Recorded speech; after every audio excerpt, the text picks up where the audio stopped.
Mini screen, big screen പ്രേക്ഷകർക്ക് സുപരിചിതയായ നടിയാണ് Nayana Johnson.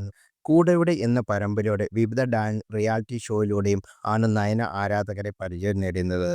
നർത്തകി എന്ന നിലയിലും പ്രശസ്തയാണ്. ഇപ്പോൾ ഏഷ്യാനെറ്റിൽ സംപ്രേഷണം ചെയ്യുന്ന പവിത്രം എന്ന സീരിയലാണ് താരം അഭിനയിക്കുന്നത്. ഓട്ടോ ഡ്രൈവർ നയന സീരിയലിൽ പ്രത്യക്ഷപ്പെടുന്നത്. ഇപ്പോഴത്തെ ജീവിതത്തെ വലിയൊരു സന്തോഷം പ്രേക്ഷകർക്ക് പങ്കുവെക്കുകയാണ് നയന. തൻ്റെ ബ്രൈഡൽ ഷവർ ചിത്രങ്ങളാണ് നയന പങ്കുവച്ചിരിക്കുന്നത്. നീല ഗൗണണിഞ്ഞ് ബ്രൈഡൽ ഷവർ ചടങ്ങിനായി നയന എത്തിയത്. നയനയുടെ സുഹൃത്തുക്കൾ ചേർന്നാണ് ആഘോഷങ്ങൾ സംഘടിപ്പിച്ചത്. വർക്കലയിലെ വെക്കോനസ് ട്രോപ്പിക്കൽ ബീച്ച് റിസോർട്ടിൽ വെച്ചായിരുന്നു ആഘോഷം. ബ്രൈഡൽ ഷവർ ആഘോഷങ്ങളുടെ വീഡിയോയും ചിത്രങ്ങളും നയന ഇൻസ്റ്റാഗ്രാമിലൂടെ പങ്കുവച്ചിട്ടുണ്ട്. പോസ്റ്റിന് താഴെ സെലിബ്രിറ്റികളടക്കം നിരവധി പേരാണ് നയനയ്ക്ക് ആശംസയെ അറിയിച്ച് കമൻ്റ് എത്തിയിരിക്കുന്നത്. കഴിഞ്ഞ വർഷം മെയ്യിലായിരുന്നു നയനയുടെ വിവാഹ നിശ്ചയം. ഡാൻസറും മോഡലുമായ ഗോകുലാണ് നയനയെ വിവാഹം ചെയ്യാൻ പോകുന്നത്.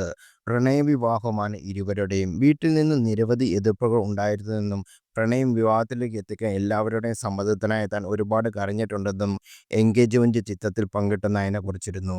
അഭിനയ ജീവിതത്തിലും തിരക്കുകൾക്കിടയിലും നർത്തകി എന്ന നിലയിൽ പരിശീലനത്തിന് സമയം കണ്ടെത്താറുണ്ട് നയന. ചെറുപ്പം മുതലേ ഭരതനാട്യവും മോഹിനിയാട്ടവും കുച്ചിപ്പുടിയും പഠിക്കുന്നുണ്ട്. അങ്ങനെയാണ് സൂപ്പർ ഡാൻസർ എന്ന ഡാൻസ് റിയാലിറ്റി ഷോയിലേക്ക് എത്തുന്നത്. പങ്കെടുത്ത ഒരു റിയാലിറ്റി ഷോയിൽ ടൈറ്റിൽ വിന്നർ ആയ കൂടിയാണ് നയന.